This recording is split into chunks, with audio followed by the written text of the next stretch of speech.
Hello everyone, this is Formula 1 News, and in this video we'll discuss the following. What's hindering Leclerc from achieving a good qualifying for the second time in a row? Alex Albon has damaged his car chassis again.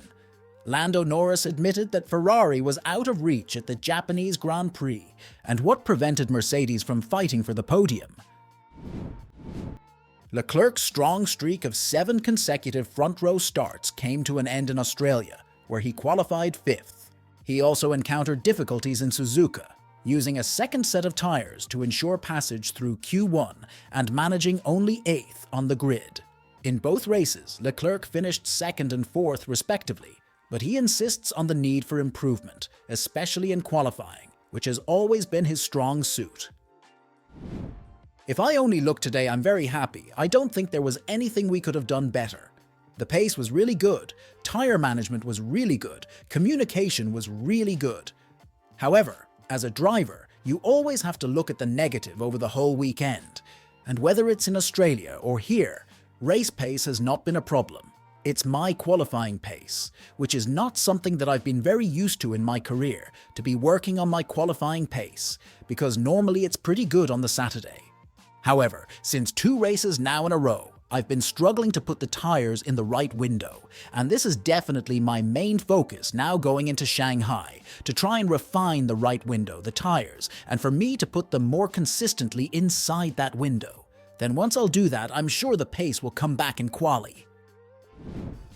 Issues with tyres during qualifying could have resulted from significant changes in the car's tyre handling. Ferrari has made considerable efforts to improve their tyre work, and as the beginning of the season demonstrated, they succeeded. On certain tracks, such as in Jeddah, the SF24 even wore tyres less than the RB20. It appears that Leclerc hasn't fully adapted to and understood the new car yet, but he is confident that by focusing on this and analyzing the data obtained in Suzuka, he will quickly resolve his problem. Alex Albon has once again damaged the chassis.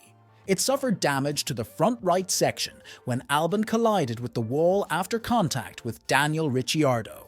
The Williams team, left without spare parts for the Miami Grand Prix, is confident that the chassis can be successfully repaired and sent to Shanghai for the Chinese Grand Prix.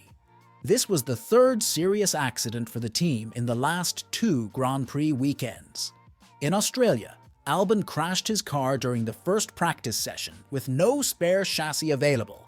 The team handed him the chassis of his teammate Logan Sargent, who had to watch the races from the garage. In Suzuka, it was the American's turn to have an FP1 accident, and while his chassis survived intact, further costly damage was incurred, including a cracked gearbox that will soak up production resources at Grove. The team principal, James Vowles, acknowledged that the team has no spare chassis left, and a new one will only be ready for the Miami Grand Prix. Therefore, if the team faces a similar problem at the Chinese Grand Prix, they will be forced to participate in the race with only 1 car. Lando Norris admitted that Ferrari was out of reach at the Japanese Grand Prix. Saturday's qualifying session was a pleasant surprise for Norris and the McLaren team. The Briton managed to qualify 3rd, right after the Red Bull pair. However, by Sunday, it quickly became evident that the real battle would be with the cars behind, with Carlos Sainz starting 4th and Leclerc, who, thanks to a bold one-stop strategy, managed to climb from 8th on the grid. Just 7 months ago, McLaren comfortably secured a double podium at Suzuka, but considering Ferrari's significant improvement in race pace, Norris acknowledged that this time Scuderia was out of reach. It was as expected, to be honest with you. It was hard in the beginning when you're trying to push to keep up with a quicker car or push to stay ahead of the Ferraris, which were quicker. You hurt the tires more, and it's just kind of like a bit of a spiral, fighting a losing battle out there. So, not a bad day. We are where we kind of expected to be in the end, which is behind Ferrari. It's where we've been all year. Yesterday, we just excelled. I put in some very strong laps and made us look maybe a bit too good, and today it was a bit more back to reality. Toto Wolff believes that Mercedes could have fought for a podium at the Japanese Grand Prix, but lost all chances after a dreadful first stint on the hard tyres. During the restart after the red flags, Mercedes changed tires on both of their cars, switching to the hard compound. These actions were aimed at changing to a one-stop strategy. However, both drivers struggled for pace on the hards, and after failing to find sufficient gains after their first stop to another set of hard tires, Russell and Hamilton reverted to a two-stop strategy to end the race on the mediums they used for the first lap.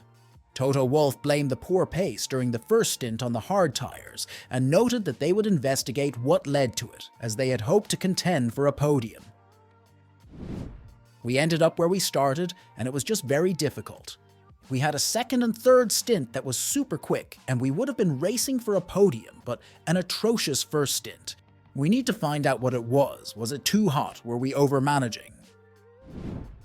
Wolff supported the strategy change to a one-stop strategy for the race restart, and noted that initially the pace looked quite stable compared to the competitors. However, it suddenly dropped, and Mercedes began to lag by 2 seconds per lap. At that moment, it became evident that the strategy needed to be altered. That's all for today. Like the video? Give it a thumbs up and subscribe. Let's follow the latest news from Formula One together.